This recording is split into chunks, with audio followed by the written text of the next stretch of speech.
en ce moment, avec une recette qui marche, une équipe qui fonctionne, avec des bases solides, avec des certitudes. Mais est-ce qu'aujourd'hui, dans une NBA c'est vraiment la chasse à l'armement, avec des équipes qui se sont vraiment améliorées, que ce soit à l'Est ou à l'Ouest, est-ce que ça suffit la continuité aujourd'hui pour envisager le back-to-back, tu vois?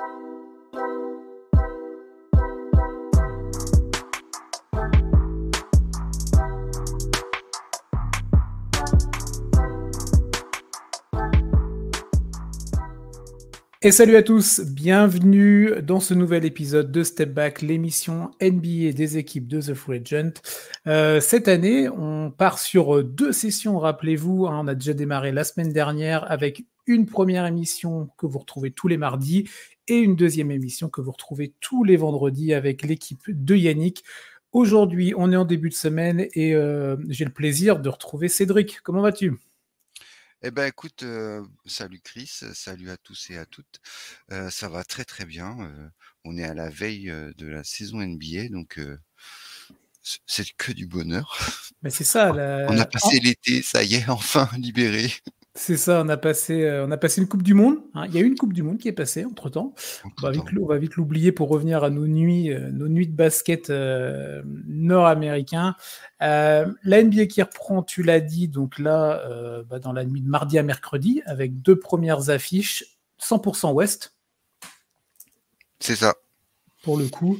C'est ce soir, ça commence. C'est ça. Toutes les autres équipes, vous les retrouverez la nuit suivante, dans la nuit du mercredi à jeudi, du coup. On va pas parler des matchs nécessairement dans ce podcast-là, ça n'a pas grand intérêt, on n'a encore rien vu. On s'est dit qu'on allait se poser quelques questions, quelques grandes questions autour de cette saison NBA 2023-2024, et on a décidé avec Cédric et avec le reste de l'équipe que vous retrouverez vendredi, de partir sur 6 questions autour de cette saison 2023-2024. Avant de partir sur ces questions, on rappelle les classiques. Cédric, il y a le podcast pour nous écouter, mais pas que. Et non, pas que. Il y a l'application aussi, vous pouvez nous suivre. Évidemment. Il y a le site internet. Il y a les réseaux sociaux, Twitter, Instagram, voilà. TikTok. Donc, il y a pas mal de petites choses. Donc, si vous n'êtes pas encore complètement à jour avant la reprise NBA, n'hésitez pas à aller nous follow donc, sur les réseaux, sur Twitter, sur Insta en particulier. L'application, allez-y, franchement, elle est super fluide. On a pas mal de bons retours là concernant. Elle est sur Android et sur Apple Store. Et le podcast, évidemment. Mais si vous nous écoutez, c'est que vous avez déjà le réflexe podcast. Et c'est très bien. Franchement, on vous félicite rien que pour ça. On va attaquer nos questions. Cédric, si tu veux. On a décidé d'en prendre 3 pour nous. Allez. On en prend la moitié et on laisse l'autre moitié pour vendredi. Ça sera la surprise. C'est ça. Alors, les meilleures questions sont avec nous, évidemment. Mais bon, on vous invite quand même à aller écouter les collègues de vendredi pour les autres petites questions. Il y a peut-être des petites choses intéressantes. En tout cas, pour nous, les 3 questions, je vous les donne et ensuite, on va pouvoir y aller avec Cédric pour en parler un petit peu plus dans l'approfondissement. On va faire honneur aux champions, évidemment, aux Denver Nuggets. On va se poser la question, est-ce que Denver peut refaire le coup et peut enchaîner du coup un back-to-back de champions NBA? C'est la première question. La deuxième question, un petit peu plus global, quelle franchise va débuter sa dernière année dans son projet avant une possible implosion? Il y a quand même quelques candidats là-dedans. On va essayer de traiter un petit peu les dossiers, de voir qu'est-ce que ça peut en être. Et la dernière question, vous avez dû voir ça si vous avez suivi cette intersaison NBA. Pas mal de changements dans les effectifs, des Big Three qui sont quand même arrivés. Oui. Alors, vous ne le voyez pas parce que vous êtes qu'en audio, mais Cédric me montre son trèfle de Bostonien. On va en parler. Avec... No spoil. Non, bien sûr. Mais avec des Big Three qui se sont donc composés, en particulier, on pourrait rentrer dans le détail, mais nous, on va se concentrer sur quelques Big Three et on va se poser la question, lequel de ces Big Three vous fait le plus peur pour cette saison? On a listé quelques groupes avec Cédric, il y a peut-être d'autres également, mais on va essayer de faire le tour de tout ça. On a une bonne petite émission et on va attaquer donc tout de suite Cédric avec Denver, honneur aux champions. Honneur aux champions. Les Nuggets. Les Nuggets de Mike Malone, de Nikola Jokic, de Jamal Murray, du reste de l'effectif. On se pose la question, Denver peut-il le refaire? Je te laisse la parole, Cédric, sur cette franchise de Denver. Qu'est-ce que tu en as pensé un petit peu de cette intersaison? Qu'est-ce que tu en attends? Et voilà, il faut quand même qu'on réponde à la question, est-ce que selon nous, ils peuvent refaire le coup du titre? Bah, écoute, c'est une intersaison assez calme pour un champion en titre. Il n'y a pas eu de gros changements. Alors il y a un Braun qui a remplacé un Braun, en fait. Tout à C'est-à-dire fait. que il y en a un qui est parti, chercher un gros salaire, à Indiana. Ouais. Voilà, c'est un choix de carrière, ça se comprend aussi. Mais, mais je pense pas que les Nuggets sont perdants, en fait, enfin de l'avoir laissé partir parce que ils avaient, ce petit rookie sur leur banc qui a, bien montré pendant les playoffs, qui est quand même champion en titre NCAA et champion en titre NBA, de suite. Donc, c'est pas rien non plus. Et je pense ça va être un peu la nouvelle révélation du banc, pour eux cette saison, en fait. Ah, tu parles de Et Christian Brown, hein, du coup? ouais, Christian Braun, C'est ça. yes. Et du coup, vu que le 5 de départ ne change pas, à moins bien sûr si forcément il y a des blessures, mais ça c'est un paramètre qu'on ne maîtrise pas et qu'on peut pas prévoir à l'avance. Mais autrement, ils sont tous là, ils sont tous en forme, ils sont tous bourrés de talent et je vais même pousser, back to back de Denver et 4e MVP de Jokic, quoi. Oh, très bien, tu poses tout de suite, Je pousse. Ouais, je pousse parce que je vois pas, il a un tel talent, il apporte une chose tellement, unique en son genre, dans le basket, ouais. que je vois pas la concurrence, qui d'autre que lui, enfin, tu vois? S'ils sont premiers de l'Ouest, qui continuent à faire des triples doubles à gogo, bah, et qui tournent à 30 points par match, je vois pas, enfin, pour moi, c'est enfin, ils ont tout, enfin, c'est possible quoi, en fait, tu vois? Ils ont les cartes en main et ils peuvent réaliser quelque chose d'exceptionnel, ouais. Ils ont Ouais, les ouais, je suis d'accord sur ces arguments-là. C'est vrai qu'ils ont misé sur la continuité. Tu as parlé du coup du départ d'un Brown, donc c'est Bruce Brown qui est parti à Indiana, si je ne m'abuse, je crois c'est que c'est ça, ça, ouais. c'est ça. Après, oui, le reste de l'effectif est là. Bon, vous avez peut-être pu voir Nikola Jokic cet été qui a bien profité. Alors, pas trop de ballons dans les mains pendant juillet, août, septembre, mais plutôt sur les hippodromes ou sur les tables à danser. Donc, il a quand même bien décompressé de sa grosse saison NBA. Alors, il n'a pas eu le titre de MVP, mais il a quand même eu le titre de MVP des finales. Donc, je pense que ça lui va. Ça lui va. Et moi, la question qui tourne, c'est vrai que est-ce qu'aujourd'hui, on va en parler dans les autres questions en fait, mais Denver mise sur la continuité autour de Mike Malone qui a quand même qui est un des top 3 coachs. Allez, oui, moi franchement je le dis, un des top 3 coachs de la NBA en ce moment, avec une recette qui marche, une équipe qui fonctionne, avec des bases solides, avec des certitudes. Mais est-ce qu'aujourd'hui, dans une NBA qui c'est vraiment la chasse à l'armement avec des équipes qui se sont vraiment améliorées que ce soit à l'Est ou à l'Ouest, est-ce que ça suffit la continuité aujourd'hui pour envisager le back-to-back, tu vois?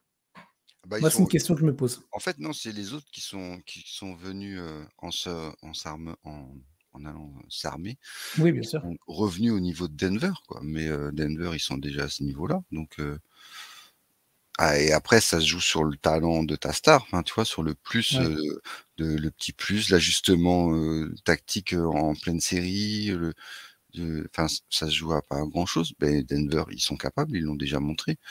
On n'arrête pas de tout, ça fait 2 ans, enfin, tu vois? À chaque fois, non, Jokic sera pas MVP, c'est pas possible, non, ils seront pas champions. Enfin, ça y est, ils sont au level là, ils connaissent le chemin, quoi. Donc, et ils ont pas 35 ans, quoi, tu vois? Oui, ouais, c'est ça. L'effectif est pas Les non autres, plus en il y a fin il y a il y de. a des grosses équipes où, attention à l'âge, attention à la fatigue d'une longueur d'une saison NBA, quoi. C'est 82 matchs de saison régulière et après, il faut au moins 15 ou entre 15 et 20 matchs de play-off si tu veux aller jusqu'au titre, hein. C'est ça. Sachant que Et Denver, en plus, cette Jokic année. et Murray se sont reposés cet été. Ils ont pas fait le championnat du monde. Mmh. Ça peut être un critère, oui, sur le côté marathonien, un Ah critère grave, qui peut. ça joue à fond, hein.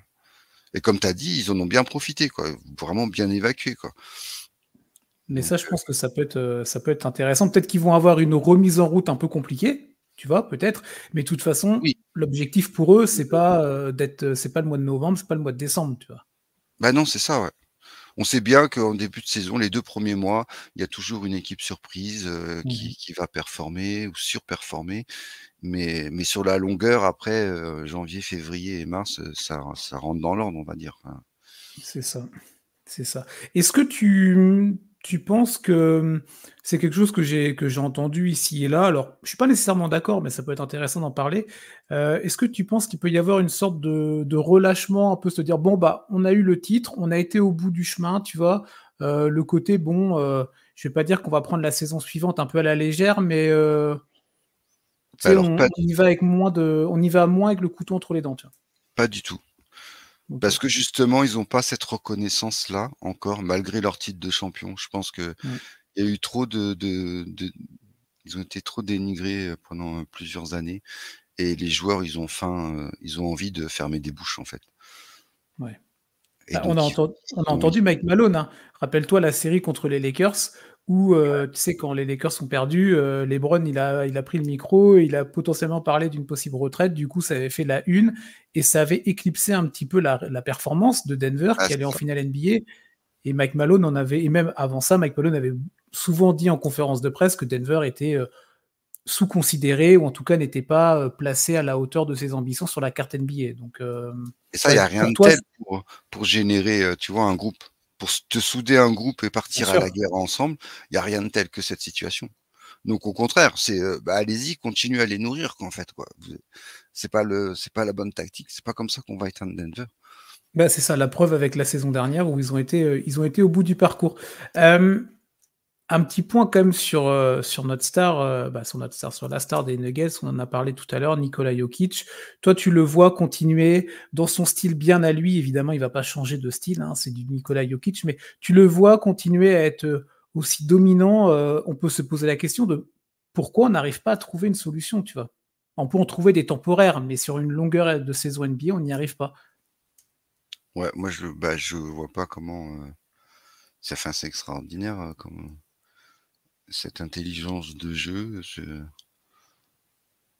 qu'il arrive à faire quoi. Enfin Mmh. c'est, Bah, il a un style, sans sauter, sans claquer des gros dunks, sans enfin tu vois?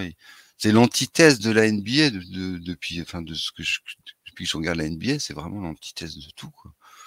et C'est c'est pas peut-être showtime, c'est pas flashy et malgré tout ça gagne et c'est magnifique. Enfin tu vois? Tant mieux quoi. c'est peut-être Mais c'est un de truc par le qu'on est en train de vivre, hein, je pense enfin tu vois? Je oui. pense qu'à ce niveau-là et à comme tu dis, parce qu'il a quand même à réussir à tenir et à se maintenir et à être Mmh. régulier quand même. Tout au long d'une saison et tout au long des séries de playoffs. Enfin, c'est, chapeau, quoi. Donc on est d'accord, Même quand tu as l'impression qu'il fait rien, il te fait quand même 20 points, 10 passes, quoi, tu vois? ouais, 20 Donc points, c'est incroyable. 12 rebonds, il a quasi 10 passes, c'est ça. On est d'accord du coup, pour répondre à la question, Denver peut-il refaire le coup d'être champion? On est tous les 2 d'accord pour dire oui, évidemment, ils sont dans nos favoris. Ah bah, ils sont en course, ouais, ils font partie des de ceux qui pourront remporter la bague, ouais, Bon, carrément. on vous laisse vous faire votre propre avis évidemment, cette équipe de Denver qu'on va suivre, très attentivement, mais il y a plein d'autres équipes qu'on va suivre évidemment. Alors pour d'autres raisons, c'est le cas de notre deuxième question. On va parler un petit peu des franchises maintenant qui sont dans leur last dance, pour reprendre, un terme bien connu du monde du basket, avant une possible implosion, explosion, ou en tout cas changement de cap, changement de projet. Moi, j'ai noté quelques petites, franchises. Peut-être que tu en as d'autres, Cédric, et après on se fait un petit ping-pong, on en parle pour chacune. On se dit: «Est-ce que, ils rentrent dans cette catégorie-là?» On sera peut-être pas d'accord déjà, et ensuite, bah, est-ce que c'est vraiment la dernière année pour eux, et qu'est-ce qu'ils doivent Ouais, moi faire je t'en ai pour pris, éviter l'implosion? 2 à l'est, 2 à l'ouest, comme ça, je me suis Bon, eh équilibré. ben, on va voir si on a les mêmes. Alors tiens, heu, on fait la liste d'abord et après on les prendra au cas par cas. Alors moi, Ouais, j'ai pris les Clippers, est-ce que tu les as? ouais, aussi, ouais. Bon, bah, très bien. Est-ce que tu as, allez, on reste à l'ouest, est-ce que tu as les Mavericks?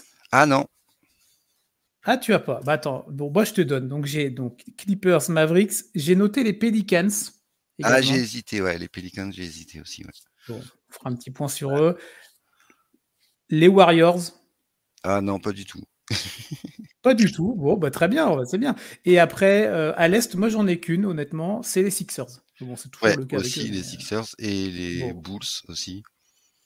Ah bah je note, attends. Alors Chicago pour toi, ok. Et j'ai mis les Lakers aussi. Qu'est-ce que tu avais d'autre? Et Moi, les j'ai mis les Lakers. 2 Bon, bah, de très Los bien. Alors, Angeles.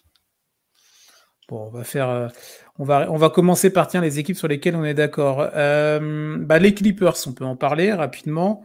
On va faire le tour, hein. On en a. Vous avez les previews qui ont été faites sur le site. On en a parlé la semaine dernière des Clippers, je sais plus. Ça faisait partie des équipes. Oui, si, si, Ouais, on en a parlé ouais, des ouais. Clippers la semaine dernière. Donc on va faire court. Les Clippers, on est d'accord tous les deux. C'est un peu la dernière année ou jamais, où on arrive vraiment au bout du, on arrive quasiment au bout du chemin quand même. Bah, c'est vraiment l'équipe où on se demande de quand est-ce que le propriétaire va en avoir marre. C'est juste ça, en fait, vu le caractère du Ouais. bonhomme, il est quand même, assez excessif quand il s'y met. Donc là, il est patient, il attend, il sait qu'il Ouais. a des joueurs de talent d'exception. Il sait qu'il a un Mmh. joueur qui connaît le chemin du titre, donc il a ce qu'il faut. Malheureusement, bah, les blessures font qu'on n'a jamais vu cette équipe, donner le vrai potentiel de ce qu'elle pourrait l'être. C'est pour ça que tous les ans, dans les previews, tout le monde les met en haut de l'échelle et tout le monde Mmh. espère en fait, tu vois? Mais malheureusement, heu, on ne sait pas. Donc je pense qu'il y a un moment, si cette année encore, il y a encore, des blessures et si les résultats sont moyens après tu peux te faire sortir, toi même en finale de conf, mais tu t'es bien Bien sûr. battu, il y a eu tes joueurs étaient là, enfin voilà, c'est le comment l'évolution de la série qui a fait que tu as perdu sur un shoot ou à pas grand chose. Bon, voilà, là tu étais là, quoi. Mais si, tu sors au premier tour parce que ta star, elle est encore blessée au bout d'un match, il y a un moment où Ouais. le propriétaire, il va en avoir enfin, il va vouloir changer, il va vouloir essayer autre chose, donc ça va imploser, enfin ça va exploser. Moi, il y a un bémol, sur ce truc-là, sur ce projet-là. Je le mets quand même dans ces équipes-là où ça peut exploser, mais il y a le bémol du nouveau projet de la future salle, là. Alors si je dis pas de bêtises, ils vont arriver dans leur nouvelle salle, ils vont donc quitter le alors je vais dire le Staples, non, mais la Crypto.com Arena. C'est, à la fin de l'année, donc de l'année NBA qui va commencer. Donc ils démarreront la saison 2024-2025 à Inglewood, dans la nouvelle salle qui a été bâtie par Steve Ballmer et compagnie. Moi, le bémol que j'apporte, c'est tu es Steve Ballmer, tu es le propriétaire, tu as misé déjà beaucoup d'argent sur Kawhi et Paul George. Alors, je suis totalement d'accord avec toi, ça ne marche pas depuis 2, 3, 4, 5 ans, etc. On verra ce que ça donne cette année, mais imaginons que c'est comme les autres années, ça marche pas trop, ou c'est assez moyen, il y a des blessures, il y a tout ce que tu as dit. Est-ce que tu es Steve Ballmer, tu te dis, je fais déménager ma franchise dans une nouvelle salle, va y avoir une hype énorme autour de l'arrivée des Clippers dans leur nouvelle salle. Toi, c'est vraiment une étape très importante et majeure dans leur histoire, tu vois. Est-ce que je fais quand même tout péter avant d'arriver dans cette nouvelle salle, tu vois? Moi, j'ai un gros bémol là-dessus. Je me dis, bah non, je vais quand même essayer de faire au moins une année avec ces mecs-là, tu vois. Bah non, justement, après ça dépend quel joueur tu as en échange, mais ça peut être Ouais, aussi, bien sûr, oui, une oui. hype que d'avoir des nouveaux joueurs, de tourner la page, des Mhm. blessures, de l'ancienne salle, de l'ancienne Ouais, image des Clippers, enfin, tu vois? ouais, Tu fais un petit recoupé une page blanche et tu et repars. tu repars à zéro pour écrire une nouvelle Mhm. histoire, en fait. Ouais, après, en fait, tout dépendra évidemment des résultats de cette année, tu vois? C'est vrai que si c'est encore une Ah, année, médiocre. mais c'est pour ça que, bah, c'est une équipe qui risque, enfin, qui peut, en fonction de comment se déroule l'année, peut très bien, exploser, l'année prochaine ou dès Bon, février, enfin, tu donc vois? Ça se trouve. oui, oui, c'est possible, hein. Donc on est d'accord pour avancer, les Clippers, on les coche dans la catégorie last dance avant implosion. Ouais. On est d'accord. Allez, on passe à la suite. Qu'est-ce qu'on avait mis en commun? Les Sixers, je crois, non? Oui, Philadelphie. Allez, tiens, les Sixers, rapidement, pareil, on en a non, c'est les collègues qui en ont parlé dans la preview de ou Ouais, c'est nous qui en avons parlé? C'est c'est nous nous qui qui en en avons parlons, parlé, on ouais. avait fait l'Est. Philadelphie, bah, le problème de Philadelphie, c'est pas Philadelphie, c'est James Harden. Donc on ne sait pas du tout, dans quelle situation, on est à la veille, de leur match et on sait toujours pas s'il joue, dans quel état physique il est, vraiment. Il a fait, quelques présences, aux entraînements, histoire de pas être pénalisé, Mmh. de non-présence. Enfin, il Financièrement. fait ouais, voilà, il fait le minimum, ce que lui impose le règlement de la NBA et de la franchise. Mais c'est une grosse perte pour eux. C'est bien dommage parce que ils étaient sinon dans les équipes pouvant finir premier à l'Est. Donc, est-ce que tu vois pas l'implosion plus grosse, c'est-à-dire un Joel Embiid? C'est ça justement ce que je disais la semaine dernière aussi, c'est que il y a un moment, après Ben Simmons, James Harden, le plus gros danger de Philadelphie, c'est Joel qui dit j'en ai marre, salut quoi. Parce que le process, il commence à être long, les années passent, et il n'y a pas de grands exploits en fait. Il n'y a pas de grosses joutes. Il y a le titre de MVP cette année, l'année qui vient de s'écouler, en récompense individuelle en tout cas. Oui. C'est un accomplissement pour lui, mais collectivement, c'est pas suffisant. C'est ça. Au niveau des résultats pour l'équipe, quoi, en fait, je pensais. Ouais. Exactement. Parce que c'est vrai que moi, quand j'ai posé les Sixers pour cette question-là, j'étais même plus sur le cas Harden parce que c'est un drama, comme tu l'as dit, comme il y a pu avoir avant. Il y a eu Butler aussi, on se rappelle. Ça avait fini un peu en drama, peut-être un peu moins, mais bon, ça avait fini de façon compliquée. Moi, je vois vraiment l'implosion côté Embiid, tu vois. Pour moi, s'il y a implosion côté Sixers, c'est Joel qui dit bon c'est bon, comme tu l'as dit, j'en ai marre, je suis gavé et je pars. Vous mettez dans la franchise que vous voulez. Ça, on va pas faire de discussion maintenant là-dessus. Mais c'est là que je vois vraiment le projet complètement exploser. Si Harden part, oui, ça va être un gros caillou dans la chaussure, mais ce sera encore une fois ce sera un chapitre dans le roman Sixers quand on reviendra dans 10 ans sur la franchise, tu vois. Après, tout dépend de ce qu'ils arrivent à avoir contre James Harden. En fait, l'histoire, elle est là, quoi. Parce que... Ouais. Mais ouais, les Sixers, en fait, avec eux depuis quelques années, on n'est jamais à l'abri de se dire, voilà, peut y avoir un bouton qui va être appuyé. On va appuyer sur le bouton et ça va partir en cacahuète. Donc, ils ont la tête du candidat en tout cas. À l'heure actuelle, ouais, ils ont la tête du candidat. Après, c'est vrai que si tu arrives à avoir une bonne contrepartie et que des fois ça clique tout de suite entre les joueurs, bien sûr, et ils peuvent très vite revenir dans la course au titre. Ça peut aussi très vite se régler. Donc ils sont limites, quoi. Ça, tu vois, c'est un peu comme les Clippers, ça dépend vraiment de leur saison. Et c'est pour ça qu'on les met dans cette case de The Last Dance, c'est que il y a un gros risque en fait, quoi. Là, ils sont proches du ravin. Ça veut pas dire pour autant qu'ils vont tomber dedans, quoi. Non. On n'espère pas pour eux. Non, évidemment. Le but, c'est d'avoir des équipes compétitives et qui s'affrontent les unes aux autres, qu'on sache vraiment qui est le meilleur, mais avec toutes ses armes et tout son potentiel, quoi. C'est ça. Allez, on va entamer. Tiens, une des équipes que tu avais notées de ton côté, dis-nous, Cédric, là. Moi, les Chicago Bulls. Ok. On est à l'Est. Vas-y, dis-nous. Voilà, le projet, il est là. Lonzo Ball est blessé pour la saison, deuxième saison consécutive. Donc, quid de ce Big Three des Chicago Bulls? Où est-ce que ça va? Parce que ça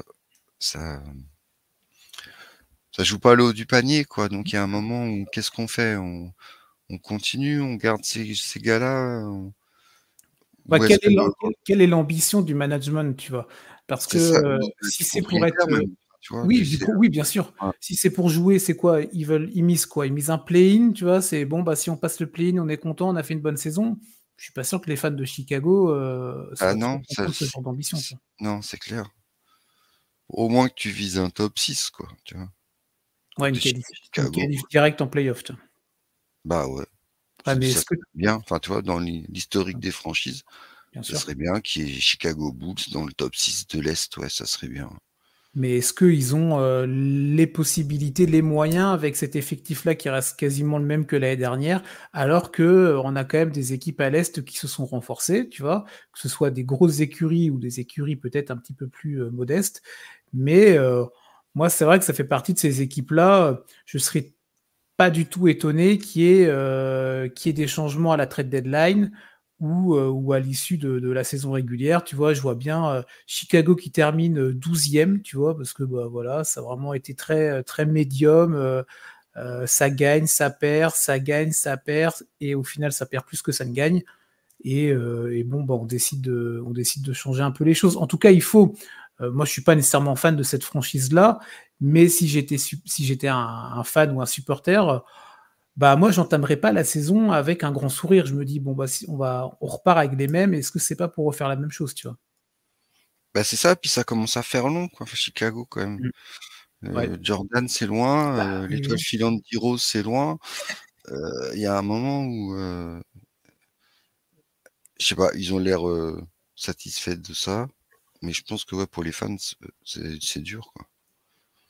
Bah, je suis d'accord, je suis d'accord. Donc ouais, Chicago, ça peut exploser. Ouais, je pense qu'il avoir des Tu jeunes à avais parlé Chicago, ouais, il y a, tu vois, comme des équipes de qui a enfin, il y a plein d'équipes où il y a beaucoup de jeunes, même si tu ouais, finis à la même place, mais au moins tu as une équipe avec un potentiel, tu as des espérances, c'est tu ça. vois les joueurs évoluer, là, c'est, tu fais un vieux ragoût réchauffé tous les jours, tu manges la même chose, ça donne pas envie de les regarder, en fait, tu vois? Oui, oui, tu as pas envie de te mettre à table et consommer, tu vois? C'est ça. On est d'accord. Donc j'espère Heu, pour eux, ouais, que ça va exploser, en fait, qu'il y ait quelque chose ouais, qui se mais passe, il y a un électrochoc et que ça peut être aussi, tout à fait, ça peut être une vision de se dire: «Bah, on espère qu'il y ait quelque chose», parce que sinon rester dans cette sorte de léthargie, c'est quand même pas, c'est pas l'idéal. Tiens, moi, il y a une autre équipe là qui m'intéresse rapidement, alors je trouve que tu l'as pas tu avais hésité à la noter, c'était les Pelicans. Moi, c'est rapide, évidemment, je vais rien inventer, c'est autour de Zion. Est-ce qu'on va vraiment avoir une saison, allez, semi-complète, ne soyons pas trop ambitieux autour de Zion. Quand il est sur les terrains, sur les parquets, il a montré toutes ses capacités et que c'est vraiment un joueur, qui en a qui en a sous le coude, on va dire. Mais à côté de ça, il nous a aussi montré qu'il était, bien trop souvent absent. Pourtant, un effectif quand même plutôt pléthorique et de qualité autour de lui. McCollum, Brandon Ingram et compagnie. Moi, c'est une équipe que je trouve assez intéressante à suivre quand ils sont tous là, évidemment.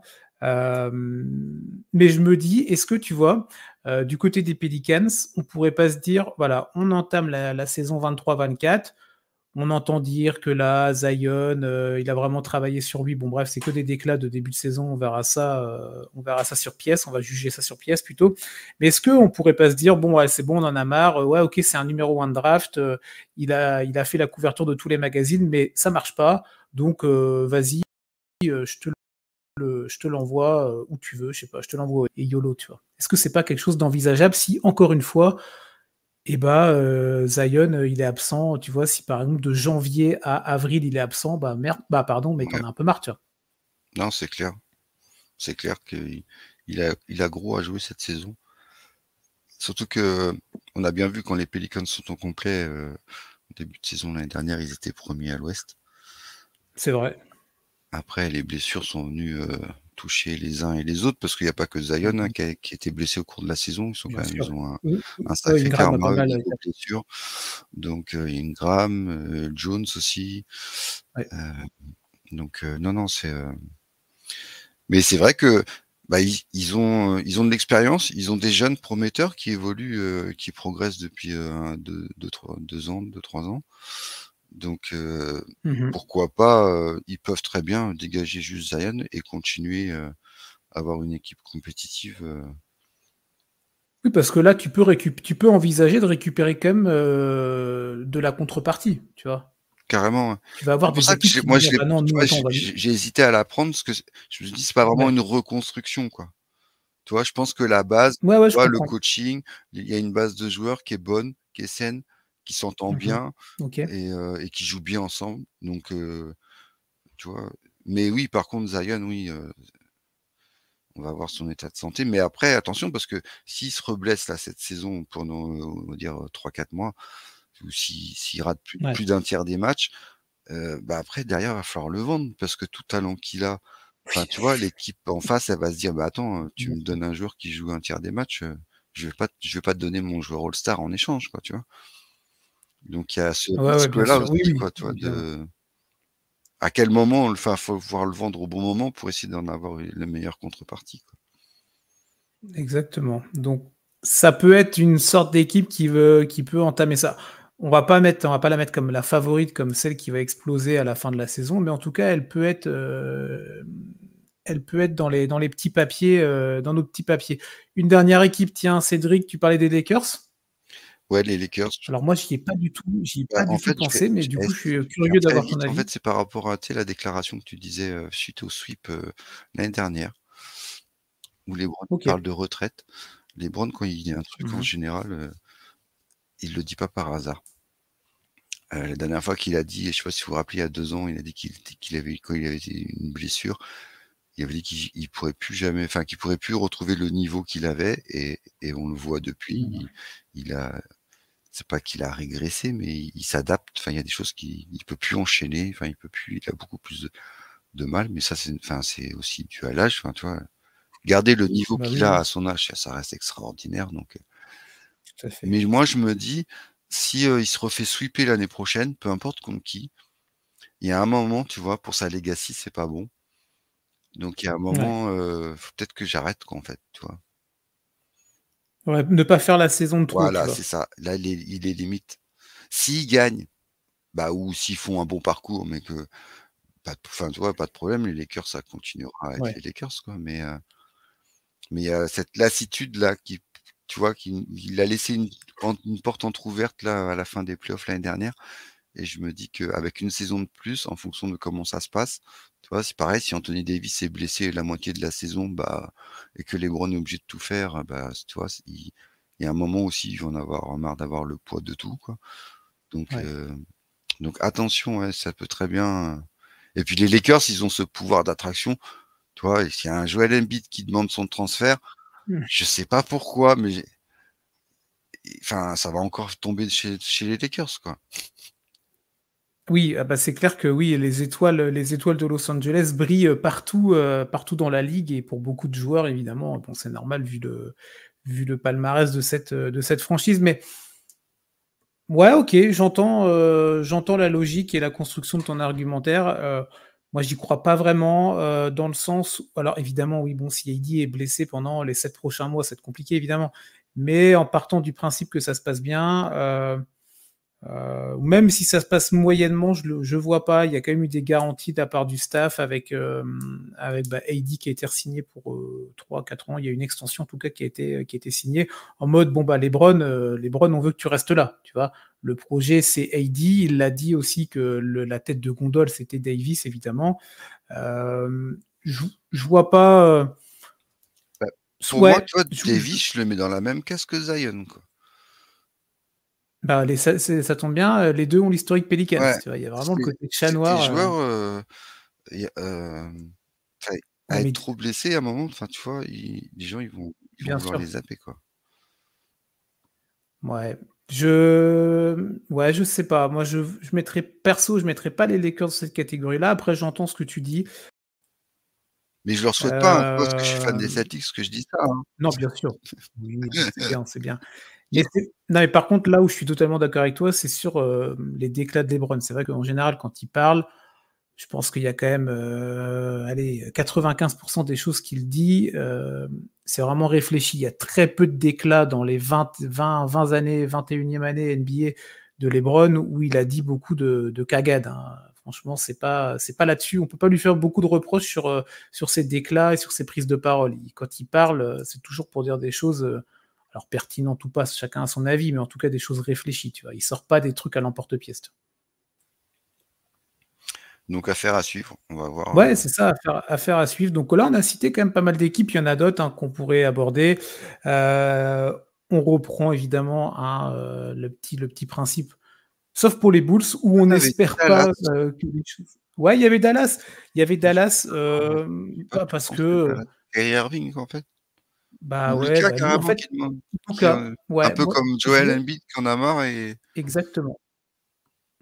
Je mettrais les 2 équipes, Philadelphie et Dallas, sur le même en tout cas dans la logique, sur la même chose, c'est-à-dire la superstar qui en a marre. Alors même si Joel Embiid, il y a quand même beaucoup plus de ça fait depuis beaucoup plus longtemps qu'il est dans ce truc des Sixers et des Choke et compagnie, du côté de Doncic, il y a pas tout ce passif-là, pas autant en tout cas.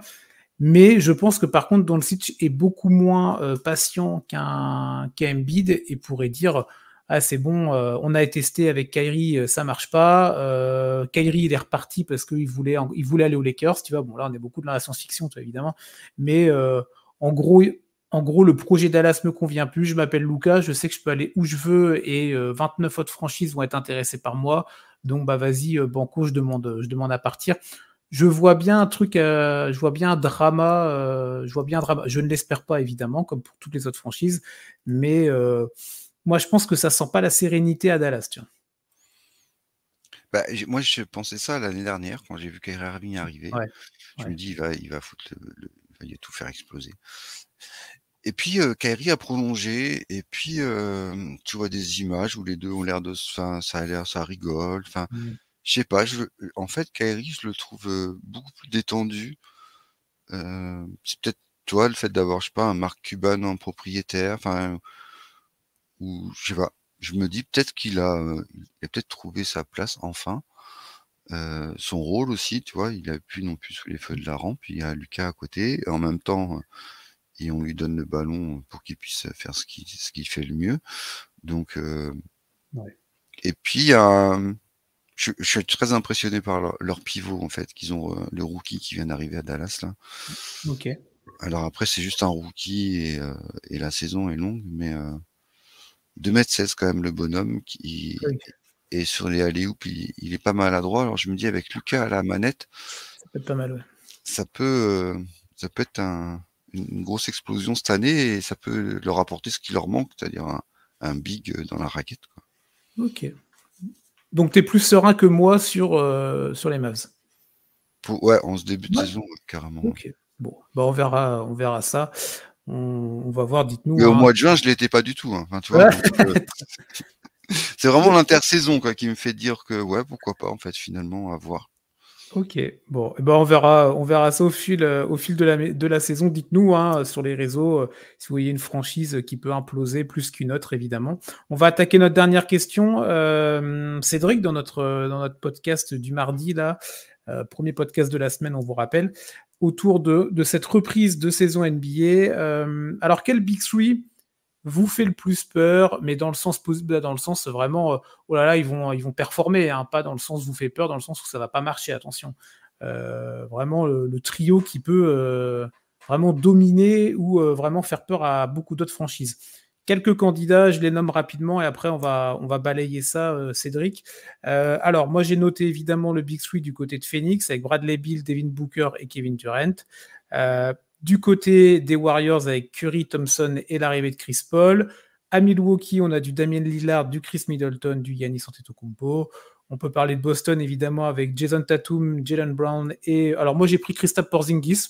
Ça peut être aussi Drew Holiday, c'est à discuter. Et après il y a d'autres franchises évidemment, mais on va peut-être déjà rester sur ces équipes-là.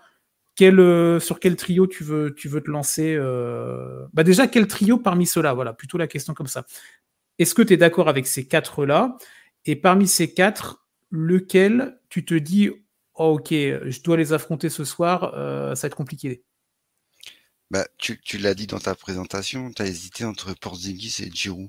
Mais en Hmm. fait, t'as pas hésité parce que c'est plus un Big Three, c'est un Big Four. Ah, bah, est-ce que du coup, ils rentrent dans la... Et, Oui, on va et, les mettre dans et, la catégorie. Mais... et du coup, c'est eux qui me font le plus peur, en fait, qui Ok. m'impressionnent le plus sur cette pré-saison, le peu qu'on en a Mhm. vu, Ouais. le peu de basket commun qu'ils ont, et pourtant, ils arrivent à se trouver, chacun à sa place, chacun a Ouais. son rôle, et personne se marche sur les pieds, et chacun aide les autres. Enfin, c'est franchement très, très impressionné par cette complémentarité. Et surtout que les jets ne sont pas encore à 100% et que, tu vois, on n'a pas donc Ça va monter en régime petit à petit. Ça. ouais, ouais, c'est, mais après voilà, je suis fan des Celtics donc je suis peut-être un peu biaisé par ce que j'ai vu. Mais autant j'étais triste, tu vois, du départ des joueurs, autant, Oui. là, ce que je vois, je trouve ça beaucoup plus complémentaire, en fait, au niveau d'équilibre de Mhm. jeu, et de possibilités offensives et défensives. Parce que le pressing 3/4 de terrain de Giroud, Holiday et Derrick White, eh ben, je suis désolé pour la concurrence, hein, mais vous allez souffrir cette année contre Boston, hein. Les interceptions, on a battu un record de franchise sur notre dernier match, 22 interceptions. Sur un C'est match de incroyable. pré-saison, là, tu dis? Ouais, sur un match de pré-saison, ouais. Ok, ah ouais, j'ai C'est pas vu passer la stat. ouais, Ok. c'est vraiment, enfin, il y a une, il y a un ouais, vraiment un gros pressing de la part de tous les joueurs à tous les postes et on va aller chercher beaucoup plus loin, en fait, beaucoup plus haut que, Mmh. tu vois, on reste pas à la ligne à 3 points à attendre que les joueurs arrivent, quoi. Mais ça, j'ai vu ça aussi dans d'autres franchises. Je me demande si c'est pas une nouvelle tactique, pour OK. contrer un peu tu vois, les tireurs de loin, les tireurs du logo ou des trucs, de vraiment mettre la pression sur le porteur du La ballon presse tout tout de suite, terrain, tu quoi. vois? Ouais. Et c'est vrai que tu abordes un point important et intéressant dans ton discours sur quel Big Three peut être le plus impressionnant. C'est, l'aspect défensif, les 2 côtés du terrain, parce que c'est vrai que on pense, quand on formule la question telle qu'on l'a formulée, on peut et il y a pas de problème là-dessus, penser d'abord au côté offensif. Se dire: «OK, là, il y a un trio, il y a un serpent à 3 têtes, on sait pas comment ils vont nous attaquer». Mais et ben, le basket et le sport en général, ce n'est pas que de l'attaque. Il y a l'autre partie, la partie défense. Et c'est vrai que parmi les 4 équipes qu'on a citées, je pense très sincèrement que ce quatuor, ce trio quatuor, on va dire, du côté de Boston, est celui qui est le plus complémentaire des 2 côtés du terrain. Défensivement, ça va être une vraie très compliqué pour les adversaires, et offensivement, pas des peintres, tu vois? Tatum, Brown, on n'a plus besoin de lister leurs performances, individuelles, du côté de l'attaque. Porzingis, quand il est là, ça peut être une vraie encre à l'intérieur. Il s'est shooté de loin. Et Drew Holiday, alors il a eu des trous d'air à Milwaukee, mais il s'est aussi planté des paniers quand il faut, tu vois. Donc, des 2 côtés, pour moi, si tu prends l'aspect défensif, offensif, c'est l'équipe, c'est le trio quatuor qui me fait le plus peur. Vraiment sur ce critère-là, tu vois. C'est clair. Surtout qu'en plus, Giroud et Porzingis, ils l'ont dit et ils sont enfin, tu vois, ça leur enlève une pression énorme, le fait qu'il y ait déjà les 2 Jay sur le terrain, quoi. Parce que la défense Bien adverse, sûr. sur qui est-ce qu'on concentre quand Boston attaque? Tu prends Tatum, tu prends Brown, tu prends Mmh. Porzingis, tu prends Mmh. Giroud. Enfin, les 4 sont des menaces offensives à eux tout seuls. Ils l'ont déjà prouvé dans leur carrière, tu vois? Donc, c'est Mmh. impressionnant, quoi. C'est vraiment impressionnant. Après, offensivement, c'est vrai que le trio des Suns fait rêver, quoi. Tu vois? Pour faire, Bah, tiens, le on peut aller Durant, là-dessus. Non, non, mais Booker, très belle Hill, transition. c'est vraiment, là moi je salive, j'ai hâte de voir ce que ça va donner. Mais après, on sait pas ce que ça va donner. Enfin, tu vois? Ouais. Comment la cohabitation entre ces 3 stars, surpuissantes offensivement, comment ça va cohabiter et comment tu vas réussir à les faire marquer chacun le nombre de points qu'il leur faut, quoi? C'est un peu, On a vu un peu de Book on a vu du Booker avec du Durant. On a pu voir ça un petit peu la saison dernière. ah mais là, c'est Quid vraiment de Bill en Bradley plus, Beal? quoi, tu vois? C'est ça, quoi. C'est ça. Mais moi, je pense faut vraiment rappeler que, alors là, les dernières années de Bradley Beal à Washington, c'était vraiment complicado parce que il était dans une équipe avec un effectif assez médiocre, on va dire. Il était l'option numéro un dans une franchise où on visait pas grand-chose, donc c'était tout de suite lui qui était ciblé. Quand tu es la défense adverse, tu dis bon bah on va faire une prise à deux. Je la fais je caricature un peu, mais on va faire une prise à 2 sur Bill. Après, bon, bah, si ça nous plante un panier à 3 points avec un autre joueur des Wizards, bon, bah, tant mieux pour eux. Mais là, Bradley Bill, c'est fini. Il est plus l'option numéro 1, il est même plus l'option numéro 2, il est l'option numéro 3. Alors, sauf évidemment, absence ou blessure d'un des deux autres. Mais sur le papier, c'est l'option numéro 3. Un nouveau rôle pour lui. Bradley Bill, on se rappelle aussi que dans les premières années à Washington, c'était un très très fort joueur, un bon défenseur également. Il a su montrer des choses. Là, les dernières années, c'est un peu parti en YOLO. Mais je pense que pour lui, ça peut être une situation vraiment intéressante. Il peut se retrouver en tant que joueur, se fondre dans ce collectif-là et évidemment amener ses 21, 22, 23 points par soir. Tu vois. Carrément, l'argument qu'on donne pour Porzingis et Giroud avec les Jets, Ouais, il se retrouve exactement pour Bill à côté de Booker et Durant. C'est un vrai casse-tête pour les défenses adverses, quoi. Sur qui tu défends, quoi. Ils sont capables de planter 40 points tous les 3 quand ils veulent, quoi. Donc c'est non, ça. non, c'est impressionnant. Après, comme on disait, c'est plus, ouais, côté, équilibre, des 2 côtés du terrain, à voir ce que ça Mmh. donne, quoi. C'est ça. Pour être vraiment, Oui, et c'est pas comme s'ils avaient Youssouf celui Nourkic à ah oui. l'intérieur qui défend pas un caillou. Tu vois. Oh, Oh, j'ai rien dit. on est- Non, ben non, ben je sais, mais moi je l'ai dit. Donc, Bon, mais ouais, c'est clair que le Quoi. trio des Suns, en attaque, on a hâte de voir ce que ça peut donner et c'est clair qu'on va ouvrir les yeux le matin, on va voir des lignes de stats, on va pas comprendre. Ça va C'est être, ça, ouais, il va y avoir des records, enfin, ça va être bah, quelque chose. tant mieux, c'est ce qu'on veut, hein, enfin, tu Ouais, vois? on veut Ça va du être un spectacle, régal, hein. Ouais, c'est ça. Allez, rapidement pour, enchaîner, tiens, on va, sur le gros blockbuster trade de l'été, là, du côté des Bucks, avec l'arrivée de ouais, Damian Lillard qui chamboule complètement, oui et non, qui va chambouler en partie, la façon dont Milwaukee va jouer, mais qui ne chamboule pas tout parce qu'à côté de ça, l'effectif de Milwaukee est quand même resté assez intact. Qu'est-ce que tu en penses de ce trio-là, toi? Avec Giannis, bah, en évidemment. fait, le duo, Giannis-Damian, il est monstrueux, stratosphérique. Le problème, c'est Middleton. Je sais pas, quel Middleton on va avoir cette saison. Mmh. Heu, il a eu, 1 saison et demie là en pointillé, il a été blessé, il a du mal à revenir. Ouais. Est-ce que, tu vois? Par contre, c'est vrai que pour lui, ça va être très bien d'être, l'option 3, tu vois? Damian Lillard enlève un poids offensif à Milwaukee monstrueux, Mmh. tu vois? C'est un truc, c'est indéniable, ça va cliquer tout de suite. Comme tu dis, l'effectif est stable, donc niveau défensif, leur défense sera toujours là. Ouais, Après, il faut voir aussi niveau coaching, parce qu'ils ont un nouveau coach, donc tout à fait. comment ce coach, quels va être ses préceptes de jeu? Comment ils vont jouer? Comment ils vont défendre? Peut-être que ça va complètement changer, par rapport, à Budenholzer, donc ça fait beaucoup d'inconnus, en fait, tu vois? Même si le duo, Damian et Giannis, fait saliver, quoi. Enfin, tu sais, Bah, tu aucun sais des pas, 2 joueurs tu prends un n'a 3 eu points soit de Dame, soit tu te prends un gros dunk de Giannis, quoi. ah, Waouh, au c'est ça. secours, quoi.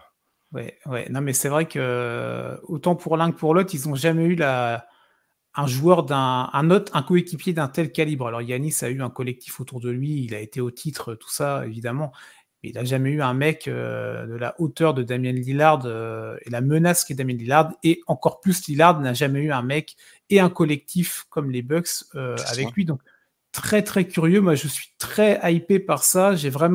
J'attends beaucoup de Lillard, dans son côté, au-delà des points, tu vois? Mais le côté, voilà, là maintenant, alors il a de l'âge, hein, évidemment, mais il a vraiment il y a une équipe, il y a un collectif, il y a une identité, il y a des joueurs, il y a des all-stars, il y a un vrai collectif, tu vois? C'est pas les peintres qu'il a pu avoir à Portland, même s'il a connu des belles années, mais là, il a vraiment quelque chose il a une armada. Ah non, Comment il a Lillard va les se clés du titre positionner? dans les mains, là, hein. Ouais, ouais, moi je suis Mmh. très, très curieux de voir comment c'est peut-être l'intégration qui m'intéresse le plus. On a parlé des Suns, évidemment, on a parlé de Boston, je suis d'accord. Pour moi, c'est le fit. J'ai pas de doute sur le fit Lillard Antetokounmpo, mais à quel point, l'un peut, j'allais dire glorifier, mais peut faire encore plus passer un level à l'autre et au collectif, tu vois? Jusqu'à quel point leur entente va, bouleverser, l'adversité et la NBA, tu vois? Je suis vraiment très curieux. Alors j'en attends peut-être trop, mais j'ai tellement été frustré de voir Lillard, avec son talent incroyable, enchaîner les saisons, médiocres ou alors réussir de temps en temps un exploit type contre OKC, son bad shot en il a tout Ouais, pour enfin goûter au final NBA, tu vois? c'est sûr. Donc heu, donc très, très curieux. Hem, Rapidement les Warriors, Curry, Thompson, Chris Paul, est-ce que ça peut être, un big three qui peut inquiéter? Alors oui, mais est-ce que c'est celui-là qui fait le plus peur? Je pense que non, mais il y a de l'expérience, il y a du bagage, tu vois? Non, mais, bah, au départ, enfin, je comprends toujours pas ce transfert, mais, Mmh. après, Chris Paul nous a prouvé, dans sa carrière qu'à chaque fois Ouais. qu'on pensait qu'il allait, être au fond du trou ou qu'il allait pas faire une belle saison, il a toujours réussi à répondre présent et à Mmh. amener quelque chose à l'équipe dans laquelle il était, avec l'intelligence des 3 autres et du coach, je me dis que ça peut être bien aussi pour faire souffler, tu vois, Curry, ou sur certains matchs ou machin, enfin, une saison c'est long, Ouais, carrément. après, est-ce que, Chris Paul fera partie du Big Three, si tu vois, si par exemple ils font Ouais. un grand parcours en play-off, ou est-ce qu'il sera juste 6e homme? Ça, je sais pas trop en fait, c'est plus là que je le considère pas vraiment comme un Big Three Oui, réel. oui, je suis d'accord avec toi, je le vois plus en 6e homme aussi, mais voilà, c'était pour l'intégrer dans le truc, mais il va pas être comme les autres équipes qu'on a citées, à être dans le 5 de départ. En tout cas, ça semble pas être, ce qui se profile, tu vois? Non, non. Mais par contre, ça peut être un vrai Mmh, plus, quoi, évidemment, justement, pour l'effectif et pour aller loin en play-off. c'est ça. Bon, très bien. Donc on est d'accord, ça semble être Boston avec ce trio quatuor qui peut être le plus inquiétant pour les adversaires dans le début de saison. Après, on va voir ça au fur et à mesure des matchs et des semaines. Mais c'est vrai que l'armée verte a l'air solide L'armée verte est prête. et prête. Bon, bah, je suis pas sûr que ce soit une bonne nouvelle pour les adversaires. En tout cas, on va vite s'en rendre compte. Avec cette reprise NBA là, donc cette semaine, vous retrouvez ça évidemment sur Beansport, sur le NBA League Pass, hein, les canaux traditionnels pour suivre le basket comme vous aimez. Et évidemment, TFA qui est là pour vous accompagner avec l'application, avec le site internet et avec les podcasts et réseaux sociaux. On va se retrouver, vous allez retrouver un prochain podcast vendredi avec 3 autres questions animées de brio par Yannick et ses acolytes. C'est ça. C'est ça. Et nous, on se retrouvera du coup mardi prochain pour parler de cette reprise NBA. On aura déjà quelques petits matchs dans les jambes. On va se relancer doucement avec Cédric et on vous retrouve avec plaisir. Donc mardi prochain. Merci à toi pour ce podcast.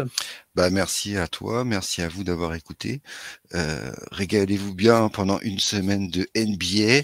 Vous allez pouvoir vous gaver de matchs à Eh oui. gogo. Et puis on se retrouve la semaine prochaine pour faire le point de tout ce qu'on aura vu. C'est parfait, on aura des choses à dire, évidemment.